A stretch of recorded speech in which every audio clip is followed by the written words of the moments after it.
It is a legend that struck fear into the hearts of countless gullible tourists in Australia. Savage koalas that attack from the treetops with absolutely no notice. But what if there was some truth behind the tall tales of drop bears? Researchers from the University of New South Wales have found just that, and it dates back millions of years. Mike Archer is a professor with the Pangaea Research Centre at UNSW Sydney, co-author of Prehistoric Australasia, and he joins me now from Sydney. G'day, drop bears. Okay, let's set the groundwork here. What are we actually talking about? Nate, I'm afraid I'm going to have to tell you the myth has sort of come back to life, sort of life, you know. If you think 15 million years ago, the living things in Australia constitute life, man, that was not a time when you wanted to sort of use a time machine to visit Australia. So we're looking at marsupials, obviously. I think some people might have heard about like flesh-eating kangaroos and Yes. giant wombats, but this is some sort of koala that actually dropped out of trees? It's probably distantly related to koalas among living animals, but it was very different. It was 70 kilos. You're talking about a seriously large animal here. We originally thought they were running around on the ground in the forests until Karen Black, doing her PhD, started working on whole skeletons we were getting in Riversley, that World Heritage Area in northwest Queensland.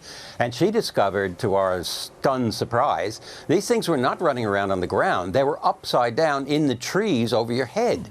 So, and occasionally, you know, they made a little mistake. Some of them would just drop, lose their grip, and drop down, and, you know, heaven forbid, they'd land on some of the animals down there, including weird other kinds of animals. But for us, the lucky bit was that occasionally there were caves in the floor of these ancient rainforests, and they fell straight into these caves, couldn't get out, and ultimately became part of the fossil deposits. That's where we found them. Wow, so essentially marsupial sloth, I guess.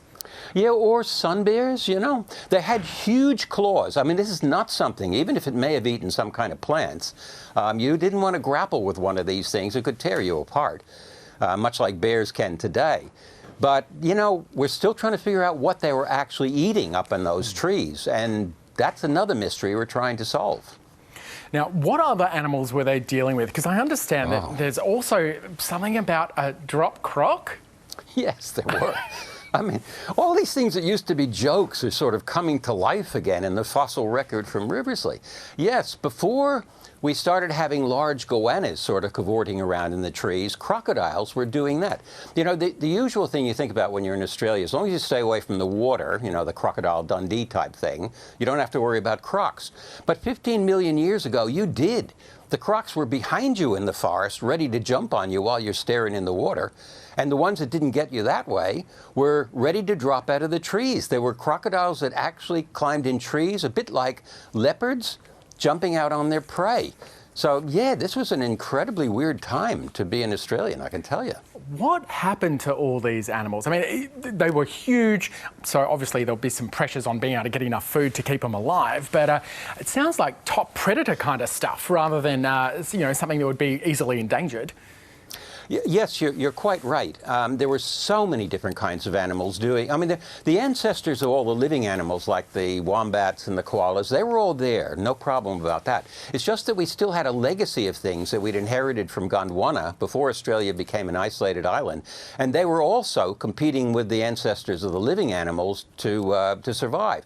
And some of them were weird. I mean, there's a wonderful favorite author, Simon McLean, actually produced a book about one of them. He called it Thingodonta, or we called it Thingodonta, and he gave us a lovely book about how weird this animal was, another Riversley animal. This is a whole order of mammals we'd never seen before anywhere in the world, living or fossil. So strange things. There were marsupial lions also up in the trees and on the ground. There were giant snakes, a bit like anacondas. They probably were in the water, so you still had to worry about looking into the pools in these rainforests. But then there were the biggest birds in the world. These were flightless things, mercifully. You know, you'd have to have a really big hat on to protect yourself from these. So they were huge, like 3 meters in height and perhaps 400 kilograms in weight. That was just the beginning of the weirdities that we found. We even started coming up with common names for some of these animals besides Thingodonta. I mean, what else would you call this strange thing? We had Bizarrodonta, we had Weirdodonta. And these weird things, these fascinating things, keep coming out of the fossil deposit in Riversley. So it's been a wonderful journey for us. Yeah, Mike, I think you're going to have to get straight back out there. We need to start rethinking the legends here in Australia. Thank you so much for the work you and your team are doing, and I can't wait to hear what you find next. It's a pleasure, Nate, and thank you for promoting so much science on the ABC. I love you.